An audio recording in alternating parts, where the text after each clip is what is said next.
علیکم ورحمۃ اللہ وبرکاتہ۔ یہ دارالسلام اسٹوڈیو ہے۔ دارالسلام اسٹوڈیو کی ایک نئی پیشکش خلفائے راشدین کا چوتھا حصہ خلیفہ راشد سیدنا علی المرتضی رضی اللہ عنہ پیش خدمت ہے۔ جی ہاں، اسلام کے چوتھے خلیفہ راشد سیدنا علی المرتضی رضی اللہ عنہ کی زندگی کے خون چکا واقعات، انہوں نے خلافت کے 6 مشکل ترین سال کیسے گزارے، انتہائی دلچسپ انداز میں۔ تو آئیے سنتے ہیں چوتھے خلیفہ راشد کے حالات و واقعات۔ اللہ تعالی کا ارشاد ہے، والذین آمنوا باللہ ورسلہ اولئک هم الصدیقون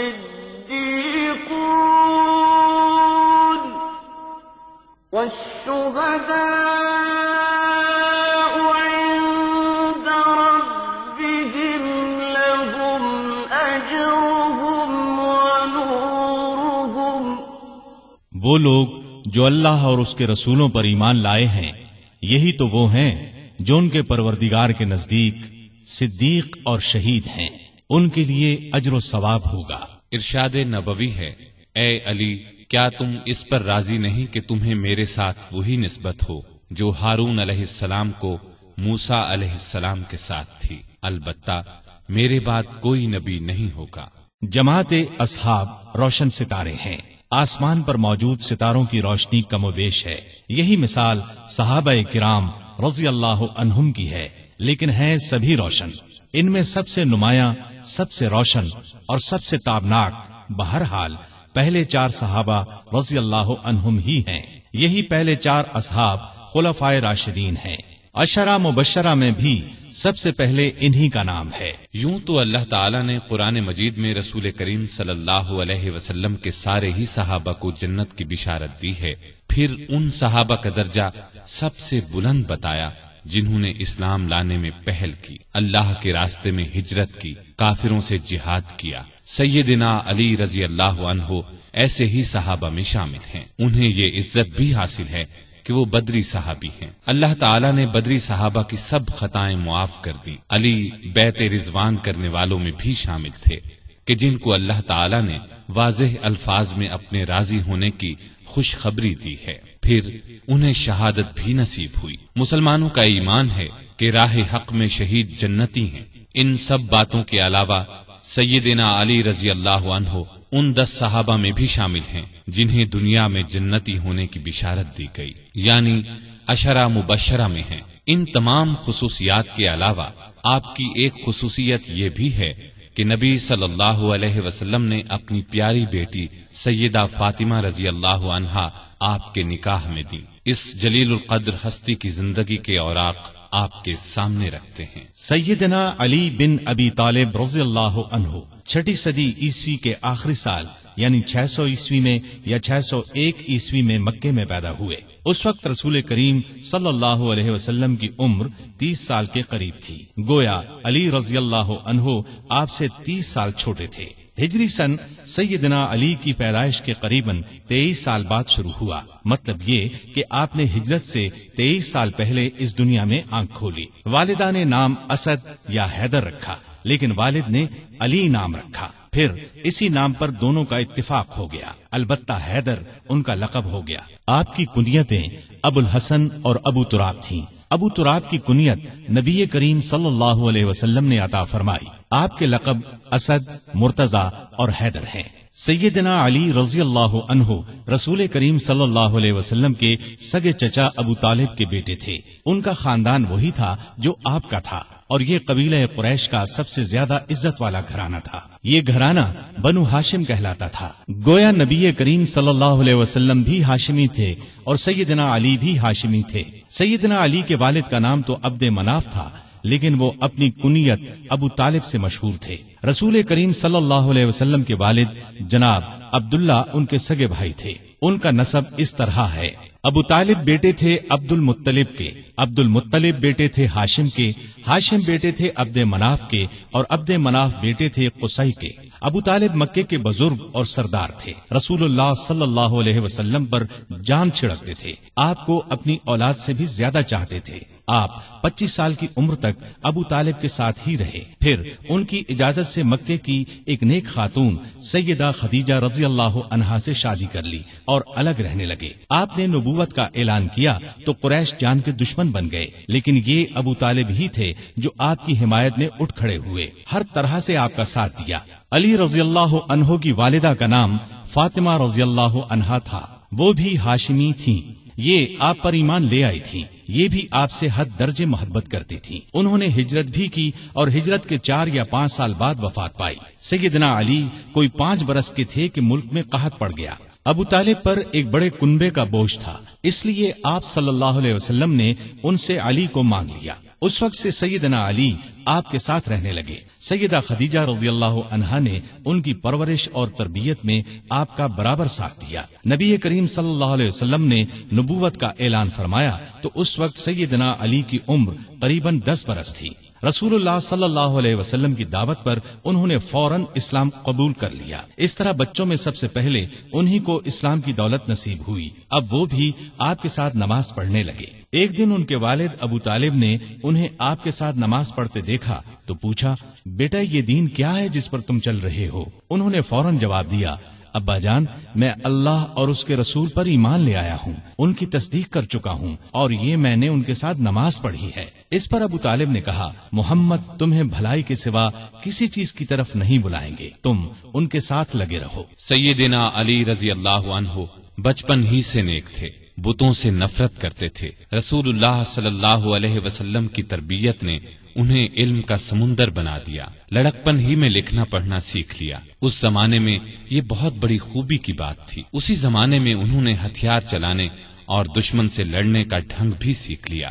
جوان ہونے تک انہوں نے سپاہ گری کے اصول اور قاعدے پوری طرح سیکھ لیے. کشتی میں تو کوئی ان سے جیت نہیں سکتا تھا. والد کی وفات کے بعد صرف 3 برس مکے میں رہے. رسول کریم صلی اللہ علیہ وسلم نے جب ہجرت کی تو سیدنا علی کو اپنے بستر پر سلایا. لوگوں کی جو امانتیں آپ کے پاس تھیں وہ سب آپ نے علی کے حوالے کی اور فرمایا، یہ امانتیں ان کے مالکوں کو سونپ کر مدینے آ جانا. کافروں نے اس وقت آپ کے گھر کو گھیر رکھا تھا. آپ صلی اللہ علیہ وسلم رات کے وقت گھر سے نکلے تو اللہ تعالیٰ نے کافروں کی آنکھوں پر پردے ڈال دیے اور وہ آپ کو نہ دیکھ سکے. صبح انہیں معلوم ہوا کہ رسول اللہ صلی اللہ علیہ وسلم مکان چھوڑ کر جا چکے ہیں تو وہ بہت جھنجھلائے. انہوں نے علی کو پکڑ لیا، آنکھیں نکال کر بولے، بتاؤ تمہارے صاحب کہاں ہیں؟ اس پر سیدنا علی نے جواب دیا، مجھے کچھ معلوم نہیں کہ وہ کہاں ہیں. یہ جواب سن کر انہیں سخت غصہ آیا، ڈانٹ ڈپٹ کی. پھر انہیں اپنے ساتھ لے گئے، ایک جگہ قید کر دیا، لیکن جب ان سے کچھ معلوم نہ ہو سکا تو چھوڑ دیا. اب انہوں نے لوگوں کی امانتیں لوٹائیں. پھر مکے سے ہجرت کر کے آپ صلی اللہ علیہ وسلم کی خدمت میں حاضر ہوئے. اس وقت آپ قباء میں تشریف فرما تھے. علی رضی اللہ عنہ نے مکے سے قباء تک کا سفر پیدل طے کیا. یہ 350 میل کا سفر ہے. قباء پہنچے تو پاؤں میں چھالے پڑ چکے تھے. پھر آپ رضی اللہ عنہ نبی صلی اللہ علیہ وسلم کے ساتھ مدینے آ گئے. ہجرت کے بعد سیدنا علی رضی اللہ عنہ نے 35 برس سے کچھ زیادہ مدت مدینے میں گزاری. یہ ان کی مدنی زندگی کہلائی. ہجرت سے کچھ عرصہ بعد نبی صلی اللہ علیہ وسلم نے مسجد نبوی کی تعمیر فرمائی. اس تعمیر میں رسول اللہ صلی اللہ علیہ وسلم اور دوسرے صحابہ نے بھی حصہ لیا. وہ اینٹیں اور گارا ڈھوتے وقت اشعار پڑھتے جن کا مطلب ہے، جو مسجد تعمیر کرتا ہے کھڑے ہو کر اور بیٹھ کر مشقت برداشت کرتا ہے، اور جو گرد و غبار اور مٹی سے بچنے کے لیے اس سے جی چراتا ہے، وہ دونوں برابر نہیں ہو سکتے. مسجد کے ساتھ رسول اللہ صلی اللہ علیہ وسلم کے رہنے کے لیے چند حجرے بھی تعمیر ہوئے. سیدنا علی رضی اللہ عنہ بھی یہیں آ گئے. ہجرت کے بعد آپ نے بھائی چارہ کرایا تو علی کو اپنا بھائی بنایا. ہجرت کے دوسرے سال آپ نے اپنی پیاری بیٹی سیدہ فاطمہ رضی اللہ تعالی عنہا کی شادی علی سے کر دی. اس وقت سیدنا علی کے پاس ایک زرہ اور ایک گھوڑے کے سوا کچھ نہیں تھا. انہوں نے یہ زرہ سیدنا عثمان کے ہاتھ 480 درہم میں فروخت کر دی. سیدنا عثمان رضی اللہ عنہ نے یہ رقم انہیں دے دی اور زرہ بھی یہ کہہ کر لوٹا دی کہ یہ میری طرف سے تحفہ ہے. اس رقم سے انہوں نے شادی کا سامان خریدا اور گھر کی ضرورت کے لیے بھی رقم بچائی. نبی کریم صلی اللہ علیہ وسلم نے صحابہ کو جمع فرمایا، ان کے سامنے نکاح پڑھایا۔ رخصتی چند ماہ بعد ہوئی۔ زرہ کی قیمت میں سے جو رقم بچی تھی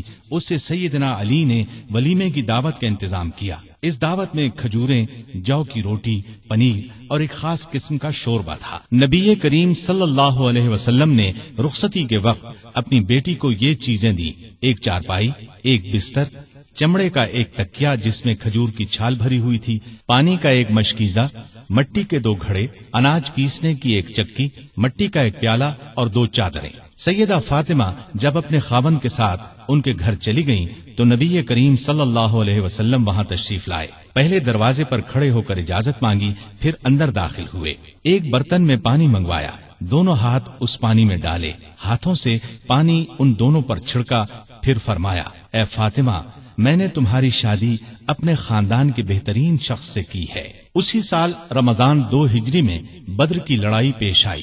شادی کے بعد سیدنا علی رضی اللہ عنہ سیدہ فاطمہ رضی اللہ عنہا کا بہت خیال رکھتے تھے، وہ بھی ان کی بہت عزت کرتی تھی۔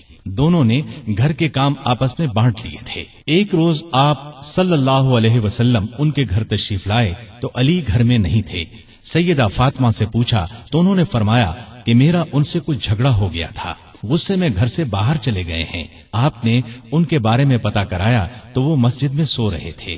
آپ مسجد میں تشریف لے گئے، وہ واقعی وہاں سو رہے تھے۔ چادر پہلو سے سرک گئی تھی اور مٹی ان کے جسم سے لگ گئی تھی۔ آپ مٹی پوچھنے لگے اور فرمایا: ابو تراب اٹھو، ابو تراب اٹھو۔ اس روز سے آپ کا لقب ابو تراب مشہور ہو گیا۔ تراب مٹی کو کہتے ہیں، یعنی مٹی والا۔ کوئی انہیں ابو تراب کہتا تو بہت خوش ہوتے۔ انہیں دنیا کے سامان اور مال و دولت سے بالکل پیار نہیں تھا۔ ان کی زندگی فقیرانہ تھی، محنت مزدوری کر کے روزی کماتے تھے، روکھی سوکھی کھا کر گزارا کرتے تھے۔ لڑائی کے میدان میں جاتے تو فرمایا کرتے تھے: لڑائی کے میدان میں مجھے پرواہ نہیں ہوتی کہ موت میری طرف آ رہی ہے یا میں موت کی طرف بڑھ رہا ہوں۔ اسی دلیری کی وجہ سے آپ رضی اللہ عنہ اسد اللہ کے لقب سے مشہور ہوئے۔ بدر کی لڑائی میں سیدنا علی بھی شریک ہوئے۔ ان کے ہاتھ میں ایک جھنڈا تھا۔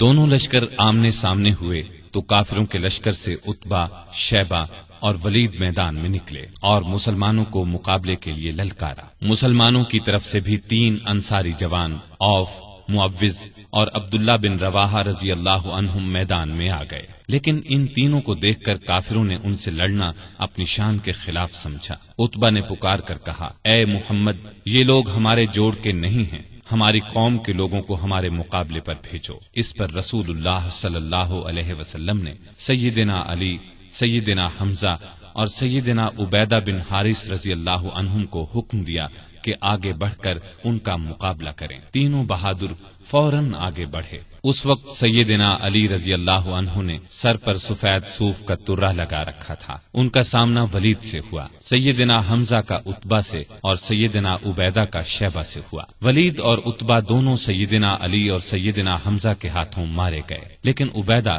شیبہ کے ہاتھوں زخمی ہوئے۔ علی شیبہ پر جھپٹے اور ایک ہی وار میں اس کا کام تمام کر دیا۔ زخمی عبیدہ کو میدان سے اٹھا لائے۔ اس کے بعد عام لڑائی شروع ہوئی۔ سیدنا علی اس قدر پرجوش انداز میں لڑے کہ جس طرف نکل گئے کافروں کی صفیں کاٹ کر رکھ دی۔ دوسرے مسلمان بھی بہت بہادری سے لڑے اور کافروں کو شکست دی۔ ان کے بڑے بڑے سردار اس لڑائی میں مارے گئے، یہاں تک کہ ابو جہل بھی جہنم رسید ہوا۔ اگلے سال احد کی لڑائی ہوئی۔ اس لڑائی کی ابتدا میں کافروں کی طرف سے طلحہ بن ابی طلحہ میدان میں نکلا اور پکارا: کوئی ہے جو میرے مقابلے میں آئے؟ یہ سن کر سیدنا علی دوڑ کر اس کے مقابلے میں آ گئے اور ایک ہی وار میں اسے ڈھیر کر دیا۔ پھر طلحہ کا ایک بھائی ابو سعید نکلا، سیدنا علی ہی نے اس پر بھی تلوار کا ایک وار کیا، وہ زمین پر گر پڑا اور سعد بن ابی وقاص کے ہاتھوں مارا گیا۔ پھر کافروں کے لشکر سے ان کا سب سے بڑا بہادر ارطاط نکلا، اسے اپنی طاقت پر بڑا گھمنڈ تھا۔ اس نے للکار کر کہا: کوئی ہے جو میرے مقابلے میں آئے؟ علی آگے بڑھے اور دیکھتے ہی دیکھتے اس کا کام تمام کر دیا۔ پھر جب عام لڑائی شروع ہوئی تو سیدنا علی اور سیدنا حمزہ کافروں کی صفوں میں دور تک گھس گئے اور اس قدر تیزی سے لڑے کہ کافروں کے پاؤں اکھڑ گئے۔ پھر درے پر موجود دستے کی اپنی جگہ سے ہٹ جانے پر جب اس طرف سے کافر مسلمانوں پر حملہ آور ہوئے اور مسلمانوں کے پاؤں اکھڑ گئے تو چند بہادر نبی صلی اللہ علیہ وسلم کے ساتھ میدان میں جم کر کھڑے رہے. ان میں سیدنا علی رضی اللہ عنہ بھی تھے. کافروں نے آپ پر تیروں کی بجھاڑ کر دی، بار بار آپ پر حملہ کیا، لیکن ان صحابہ نے انہیں ہر بار پیچھے ہٹا دیا. آخر مسلمان پھر سے جمع ہوئے اور کافروں کو مار بھگایا. اس لڑائی میں آپ صلی اللہ علیہ وسلم کے چچا سیدنا حمزہ بھی شہید ہوئے. اس روز سیدنا علی رضی اللہ عنہ کے ہاتھوں کئی کافر مارے گئے. اس مہم کے شروع ہونے سے آخر تک سیدنا علی رضی اللہ عنہ آپ صلی اللہ علیہ وسلم کے ساتھ رہے. غزوہ خندق میں عرب کے نامی بہادر عبد ود نے جب خندق پار کر لی تو سیدنا علی رضی اللہ عنہ اس کے مقابلے میں آئے. وہ بہت بہادر سمجھا جاتا تھا. اس کے بارے میں خیال کیا جاتا تھا کہ وہ 1000 سواروں کے برابر ہے. اس لیے آپ صلی اللہ علیہ وسلم نے علی رضی اللہ عنہ سے فرمایا، علی تم بیٹھ جاؤ، اور فرمایا یہ عبد ود ہے. اس نے پھر للکارا. سیدنا علی پھر اٹھ کر آگے بڑھے. آپ نے اس بار بھی بٹھا دیا. تیسری بار پھر اس نے مسلمانوں کو للکارا. اس بار سیدنا علی رضی اللہ عنہ نے عرض کیا، اے اللہ کے رسول صلی اللہ علیہ وسلم، میں جانتا ہوں یہ عبد ود ہے، آپ مجھے اس سے مقابلے کی اجازت دیں. اب آپ صلی اللہ علیہ وسلم نے اجازت دے دی. اپنی تلوار حضرت علی رضی اللہ عنہ کو عنایت فرمائی. اپنے پاک ہاتھوں سے ان کے سر پر پگڑی باندھی. علی رضی اللہ عنہ دوڑتے ہوئے گئے اور عبد ود سے بولے، میں نے سنا ہے تم نے لوگوں سے کہہ رکھا ہے کہ جو شخص میرے سامنے 3 باتیں پیش کرے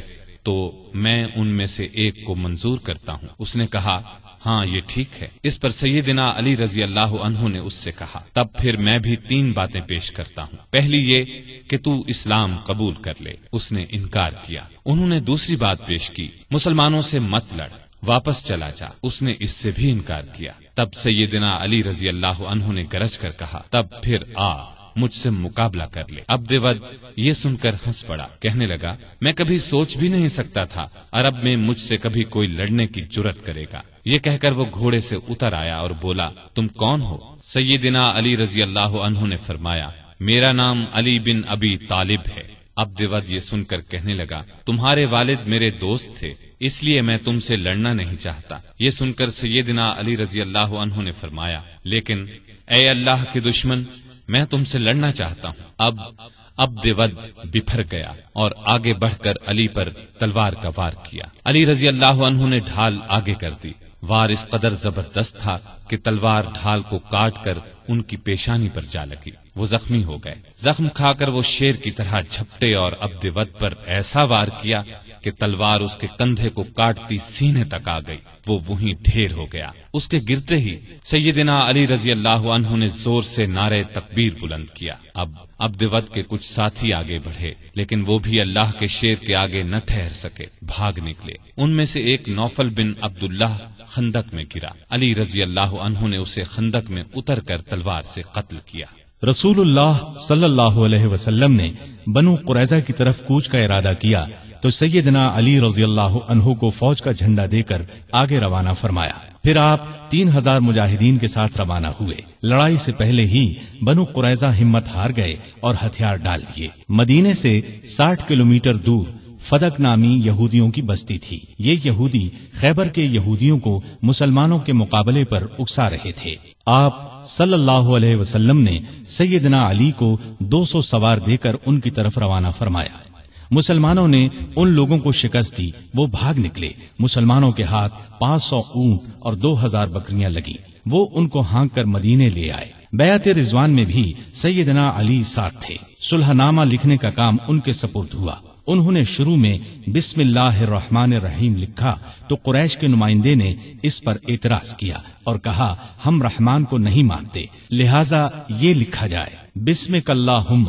رسول کریم صلی اللہ علیہ وسلم کی ہدایت پر سیدنا علی نے یہی لکھ دیا. اب آپ نے ان سے فرمایا، لکھو، یہ وہ شرطیں ہیں جو محمد رسول اللہ صلی اللہ علیہ وسلم نے قریش سے طے کی ہیں. سیدنا علی نے الفاظ لکھے تو قریشی نمائندے سہیل بن عمرو نے کہا، جب ہم آپ کو اللہ کا رسول نہیں مانتے تو پھر صلح نامے میں یہ کیوں لکھا جائے؟ لہٰذا آپ محمد بن عبداللہ لکھوائیے. اس پر آپ نے فرمایا، بے شک میں اللہ کا رسول ہوں، لیکن اے علی یہاں لکھ دو محمد بن عبداللہ۔ یہ سن کر سیدنا علی نے عرض کیا، اے اللہ کے رسول صلی اللہ علیہ وسلم، مجھ میں تو یہ ہمت نہیں ہے کہ میں اپنے ہاتھ سے رسول اللہ کا لفظ مٹا دوں۔ ان کی بات سن کر رسول اللہ صلی اللہ علیہ وسلم نے اپنے ہاتھ سے رسول اللہ کے الفاظ مٹا دیے۔ اس کے بعد علی نے باقی معاہدہ تحریر کیا۔ جن یہودیوں کو شرارتوں کی وجہ سے مدینے سے نکالا گیا تھا وہ خیبر کے قلعوں میں جمع ہو گئے۔ بہت سے یہودی وہاں پہلے سے تھے۔ یہ سب مسلمانوں کے خلاف سازشوں سے باز نہیں آ رہے تھے، چنانچہ آپ نے ان کی سرکوبی کا فیصلہ فرمایا۔ وہ مدینے پر حملہ کرنے کی تیاریوں میں بھی مصروف تھے۔ رسول کریم صلی اللہ علیہ وسلم 1600 صحابہ کے ساتھ خیبر کی طرف روانہ ہوئے۔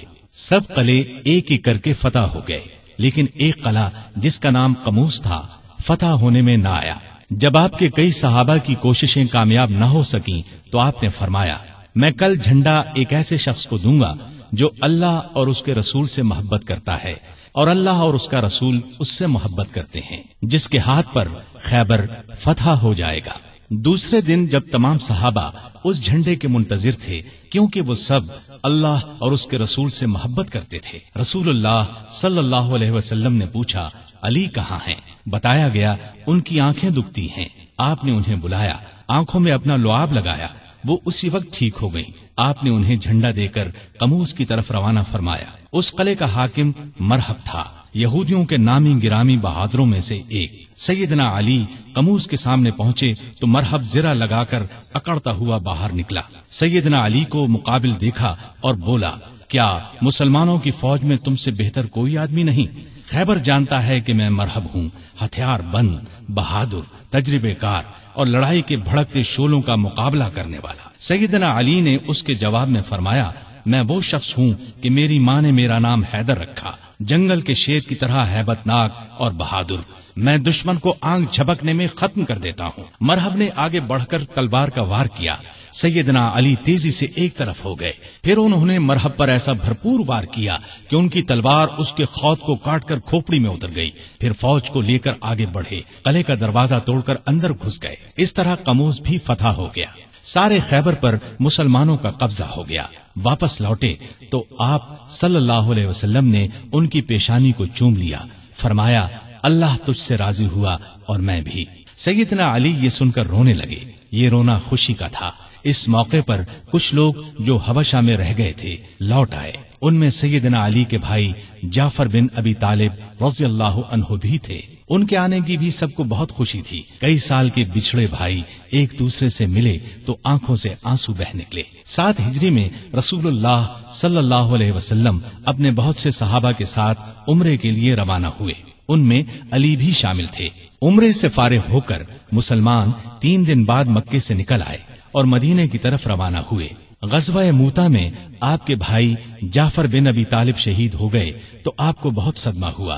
نبی کریم صلی اللہ علیہ وسلم نے آپ کو دلاسا دیا۔ ان کی شہادت کے بعد جعفر بن ابی طالب کے بچوں کی پرورش علی نے کی۔ ان کے بیٹے عبداللہ جوان ہوئے تو سیدنا علی نے اپنی بیٹی زینب کی شادی ان سے کی۔ مکے کی فتح کے موقع پر بھی سیدنا علی ساتھ تھے۔ کعبے میں رکھے ہوئے بتوں کو آپ نے توڑنا شروع کیا تو سیدنا علی نے اس کام میں آپ کا ہاتھ بٹایا۔ تانبے کے بت کو توڑنے کے لیے آپ نے علی کو اپنے کندھے پر سوار فرمایا۔ وہ بہت اونچائی پر تھا اور لوہے کی ایک سلاخ کے ساتھ زمین سے لگا ہوا تھا۔ علی نے اس بت کو بھی گرایا اور کعبے سے باہر پھینک دیا۔ مسلمانوں نے مکہ فتح کیا تو قبیلہ حوازن کے لوگ بھڑک اٹھے، ایک بڑا لشکر تیار کر کے مسلمانوں پر حملے کا ارادہ کیا۔ آپ ابھی مکے ہی میں تھے کہ ان کے ارادے کی خبر ہوئی تو آپ شوال 8 ہجری میں 12,000 مسلمانوں کو لے کر دشمن کی طرف روانہ ہوئے۔ حنین کے مقام پر دونوں فوجیں آمنے سامنے ہوئیں۔ دشمن نے یہ چال چلی کہ رات کے وقت آس پاس کی پہاڑیوں میں اپنے تیر انداز بٹھا دیے تھے۔ انہوں نے مسلمانوں پر اچانک تیروں کی بارش کر دی۔ اسلامی فوج میں مکے کے 2,000 ایسے لوگ بھی تھے جو کچھ ہی دن پہلے اسلام لائے تھے۔ وہ تیروں کی بوچھاڑ سے گھبرا کر پیچھے ہٹے۔ اس طرح ساری فوج بے ترتیب ہو گئی۔ صرف آپ صلی اللہ علیہ وسلم چند بہادروں کے ساتھ میدان میں رہ گئے تھے۔ ان میں سیدنا علی بھی تھے۔ وہ شروع سے آخر تک آپ کے پاس رہے اور بے جگری سے لڑتے رہے۔ جلد ہی مسلمان سنبھل گئے انہوں نے پلٹ کر حملہ کیا اور تب دشمن کو شکست ہوئی۔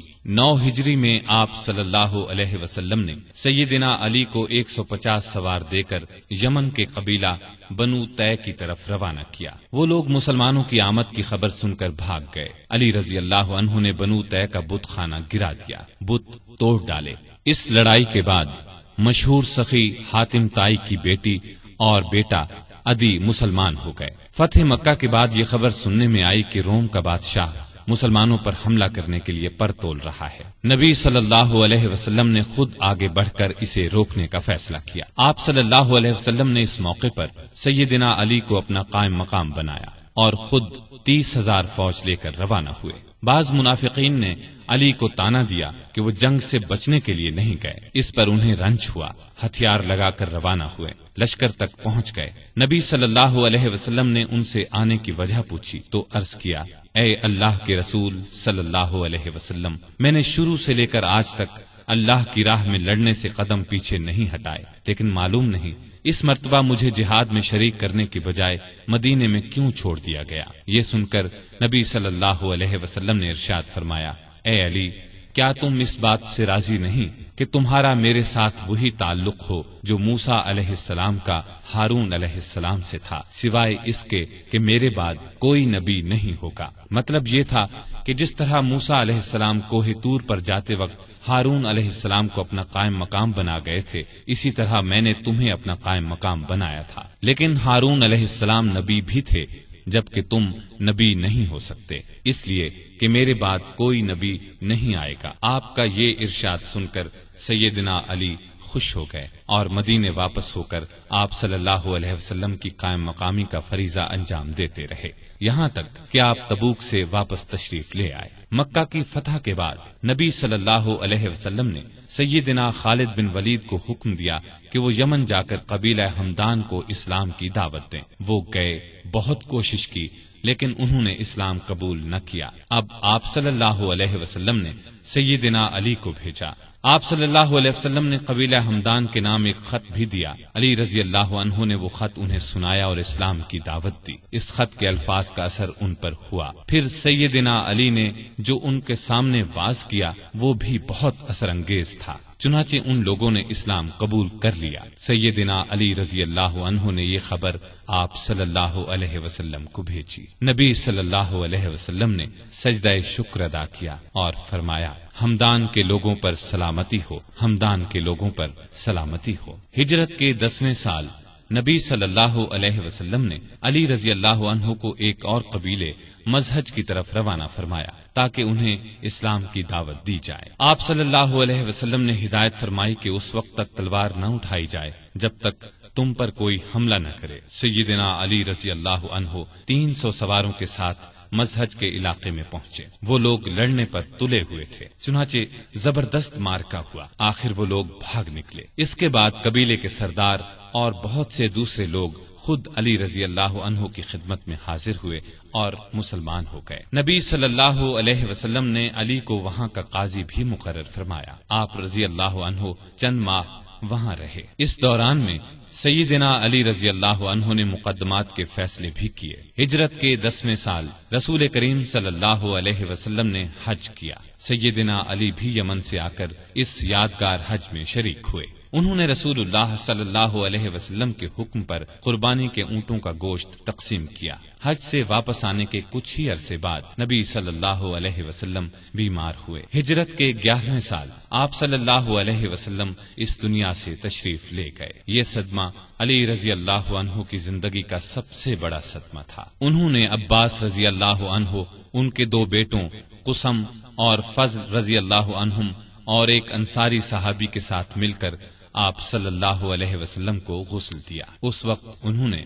نبی صلی اللہ علیہ وسلم کے جسم اطہر کو اپنے بدن سے لگا رکھا تھا۔ قبر مبارک تیار ہو گئی تو سیدنا علی نے فضل بن عباس، اسامہ بن زید اور عبد الرحمن بن عوف رضی اللہ عنہم کے ساتھ مل کر نبی صلی اللہ علیہ وآلہ وسلم کو قبر میں اتارا۔ آپ صلی اللہ علیہ وسلم کے بعد مسلمانوں نے سیدنا ابو بکر صدیق رضی اللہ عنہ کو خلیفہ چن لیا۔ 6 ماہ بعد سیدہ فاطمہ رضی اللہ عنہا بھی اس دنیا سے رحلت کر گئیں۔ ابو بکر بکر کو علی سے بہت محبت تھی، ان کی بہت عزت کرتے تھے، خلافت کے کاموں میں ان سے مشورے بھی لیتے تھے۔ علی بھی ان سے اسی طرح محبت کرتے تھے۔ مرتد ہو جانے والوں سے جنگ ہوئی تو علی نے بھی دوسرے صحابہ کے ساتھ مل کر ان کا مقابلہ کیا۔ ابو بکر رضی اللہ عنہ نے وفات پائی تو حضرت علی رضی اللہ عنہ ان کے دروازے پر آئے اور فرمایا، آپ پر اللہ کی رحمت ہو، آپ رسول اللہ صلی اللہ علیہ وسلم کے پیارے ساتھی اور مدد کرنے والے، اللہ سے سب سے زیادہ ڈرنے والے اور سب سے بڑھ کر دین کو نفع پہنچانے والے تھے۔ اس کے بعد دیر تک ان کی خوبیوں اور بھلائیوں کا ذکر کرتے رہے۔ ابو بکر کی وفات کے بعد عمر فاروق رضی اللہ عنہ خلیفہ بنے۔ انہوں نے مجلس شورا قائم کی تو اس میں علی رضی اللہ عنہ کو بھی شامل کیا۔ ان کی خلافت کا زمانہ 10.5 برس تک رہا۔ اس زمانے میں بھی آپ رضی اللہ عنہ سے باقاعدہ مشورے لیے جاتے رہے۔ عمر فاروق رضی اللہ عنہ ان کے مشوروں کو بہت اہمیت دیتے تھے۔ جن جھگڑوں کا فیصلہ دوسرے صحابہ نہیں کر پاتے تھے وہ سیدنا علی رضی اللہ عنہ کے سامنے پیش کیے جاتے تھے۔ عمر فرمایا کرتے تھے، ہم میں سے سب سے بڑے قاضی علی رضی اللہ عنہ ہیں۔ ایک مرتبہ عمر رضی اللہ عنہ نے کوئی فیصلہ دیا تو علی نے اس کے خلاف رائے دی۔ عمر نے ان کی رائے کو درست قرار دیا۔ سیدنا عمر کے دل میں علی کی نہ صرف بہت محبت تھی بلکہ وہ ان کی بہت عزت بھی کرتے تھے۔ انہیں علی پر پورا بھروسہ تھا۔ 16 ہجری میں بیت المقدس تشریف لے گئے تو سیدنا علی کو اپنا قائم مقام بنایا۔ سیدنا عمر کے زمانے میں سب سے بڑی لڑائی نہامند کی لڑائی سمجھی جاتی ہے۔ اس موقع پر ایرانیوں کا بہت بڑا لشکر جمع ہو گیا تھا۔ سیدنا عمر نے سیدنا علی کو مسلمانوں کے لشکر کا سپہ سالار بنانا چاہا لیکن انہوں نے مدینے سے باہر جانے سے انکار کر دیا۔ پھر عمر نے خود سالار بن کر جانے کا ارادہ کیا تو سیدنا علی نے اس کا بھی مشورہ نہ دیا اور فرمایا، آپ مدینے کو ہرگز نہ چھوڑیں۔ عمر رضی اللہ عنہ کو علی کا یہ مشورہ بھی ماننا پڑا۔ سیدنا عمر نے اپنی وفات سے پہلے خلافت کے لیے 6 صحابہ کے نام تجویز کیے تھے کہ مسلمان ان 6 میں سے کسی کو خلیفہ بنا لیں۔ ان میں ایک نام علی کا تھا، دوسرا نام سیدنا عثمان کا تھا، باقی 4 نام یہ تھے: سعد بن ابی وقاص، عبد الرحمن بن عوف، زبیر بن عوام اور طلحہ بن عبید اللہ رضی اللہ عنہم۔ ان چاروں نے اپنے نام واپس لے لیے تو خلافت کے لیے صرف 2 نام رہ گئے، سیدنا عثمان اور سیدنا علی۔ ان لوگوں نے آخر سیدنا عثمان کے بارے میں فیصلہ دیا۔ اس طرح مسلمانوں کے تیسرے خلیفہ سیدنا عثمان ہوئے۔ اس دوران میں بھی ان دونوں کے تعلقات بہت خوشگوار رہے۔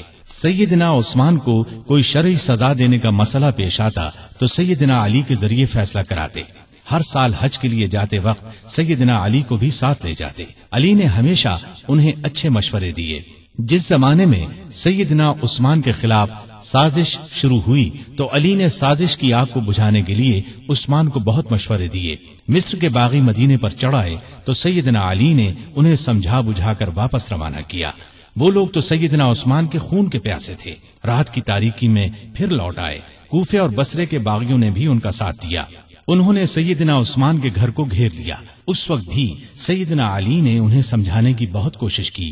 وہ نہ مانے تو اپنے بیٹوں سیدنا حسن اور سیدنا حسین رضی اللہ عنہما کو سیدنا عثمان کی حفاظت کے لیے ان کے دروازے پر مامور فرمایا۔ ایک مرتبہ بڑی مشکل سے سیدنا عثمان تک پانی پہنچایا۔ اس جھڑپ میں حسن زخمی ہوئے۔ پھر کچھ باغی دیوار پھاند کر اندر داخل ہوئے اور سیدنا عثمان کو شہید کر دیا۔ ان کی شہادت کے بعد مدینے کی حالت عجیب تھی۔ شہر پر ان باغیوں کا قبضہ تھا۔ ہر طرف افراتفری کا عالم تھا۔ لاکھوں مربع میل پر پھیلی ہوئی اسلامی سلطنت کا کوئی سربراہ نہیں تھا۔ ان سب کا خیال تھا کہ اس نازک وقت میں علی رضی اللہ عنہ ہی خلافت کے لائق ہیں۔ آخر سیدنا علی سے درخواست کی گئی کہ وہ خلافت کی ذمہ داری سنبھالے، لیکن انہوں نے صاف انکار کر دیا۔ ان کے انکار سے حالات اور بھی نازک ہو گئے، اس لیے کہ خلافت کی جگہ زیادہ دن تک خالی نہیں چھوڑی جا سکتی تھی۔ اب مہاجرین، انصار اور مدینے میں موجود تمام لوگوں نے سیدنا علی سے سخت اصرار کیا کہ وہ خلیفہ بننا منظور کر لیں۔ یہ درخواست کرنے والوں میں باغی بھی شامل تھے۔ آخر سیدنا علی کو ان سب کی بات ماننا پڑی اور خلافت کا بوجھ اٹھانے کے لیے تیار ہو گئے۔ چنانچہ سیدنا عثمان کی شہادت کے 3 دن یا 6 دن بعد مدینے میں موجود تمام لوگوں نے مسجد نبوی میں سیدنا علی کے ہاتھ پر بیعت کر لی۔ اس طرح وہ مسلمانوں کے چوتھے خلیفہ راشد بنے۔ وہ 4.25 سال تک خلیفہ رہے۔ اس ساری مدت وہ سخت مشکلات میں گھرے رہے۔ کوئی اور ہوتا تو شاید ہمت ہار جاتا، لیکن وہ اللہ کے بھروسے پر تمام مشکلات اور مصیبتوں کا آخری دم تک بڑے حوصلے اور پامردی کے ساتھ مقابلہ کرتے رہے۔ خلیفہ بنتے ہی سب سے پہلی مشکل یہ پیش آئی کہ عثمان کے قاتلوں کو کس طرح پکڑا جائے۔ سیدنا عثمان کی شہادت کوئی معمولی واقعہ نہیں تھی۔ جو ہی سیدنا عثمان کی شہادت کی خبر چاروں طرف پھیلی، لاکھوں مسلمان غم اور غصے سے تڑپ اٹھے۔ ہر طرف سے بس یہی آواز بلند ہونے لگی، عثمان کے خون کا بدلہ لیا جائے، ان کے قاتلوں کو پکڑ کر سخت سزا دی جائے۔ سیدنا علی رضی اللہ عنہ بھی قاتلوں کو پکڑنا چاہتے تھے، لیکن مشکل یہ تھی کہ جو لوگ سیدنا عثمان رضی اللہ عنہ کے مکان کو گھیرنے میں شریک تھے ان کی تعداد ہزاروں میں تھی۔ ان میں سے قاتلوں کو تلاش کرنا آسان کام نہ تھا۔ کسی خاص شخص کے خلاف موقع کا کوئی گواہ موجود نہ تھا۔ سیدنا عثمان رضی اللہ عنہ کی شہادت کے وقت صرف ان کی زوجہ محترمہ نائلہ رضی اللہ عنہا ان کے پاس موجود تھیں۔ شوہر کو بچانے کی کوشش میں ان کے ہاتھ کی 3 انگلیاں کٹ گئی تھیں۔ ان سے پوچھا گیا تو انہوں نے صرف اتنا بتایا کہ 3 آدمی اندر آئے تھے، ان میں سے ایک محمد بن ابی بکر تھے۔ یہ ابو بکر کے چھوٹے بیٹے تھے۔ والد کی وفات کے بعد ان کی پرورش سیدنا علی نے کی تھی۔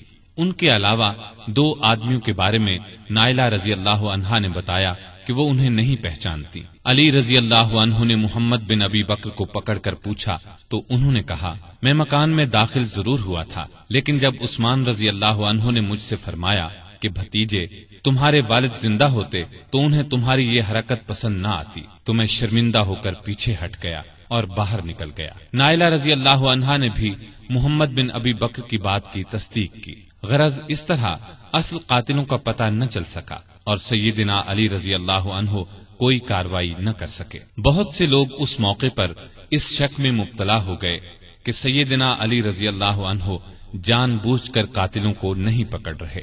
اس شک کی ایک وجہ یہ تھی کہ سارے باغی علی رضی اللہ عنہ کی بیعت کر چکے تھے اور بہت سے تو ان کی فوج میں شامل ہو گئے تھے۔ اس وقت کے حالات یہ اجازت نہیں دیتے تھے کہ ان سب کو چن چن کر فوج سے نکال دیا جائے۔ اسلام کا قانون بھی یہ اجازت نہیں دیتا کہ گواہی کے بغیر کسی کو قاتل ٹھہرایا جائے۔ تاہم اکثر لوگ سیدنا علی کی مشکلات سے پوری طرح آگاہ تھے۔ علی سے یہ بات ثابت ہے کہ قسم اٹھا کر فرماتے تھے کہ میں عثمان کی شہادت سے بالکل بری ہوں۔ اس زمانے میں آپ نے یہ قدم اٹھایا کہ سیدنا عثمان کے گورنروں کو ہٹا کر ان سب کی جگہ نئے گورنر مقرر فرمائے۔ نئے گورنر اپنے اپنے صوبے اور علاقے میں پہنچ گئے۔ پرانے گورنروں نے ان کے لیے جگہ چھوڑ دی۔ امیر معاویہ رضی اللہ عنہ نے گورنری سے دستبردار ہونے سے انکار کر دیا۔ ان کی جگہ سیدنا علی نے سہل بن حنیف کو شام کا گورنر مقرر فرمایا تھا۔ یہ جب شام کی سرحد پر پہنچے تو امیر معاویہ رضی اللہ عنہ کی فوج نے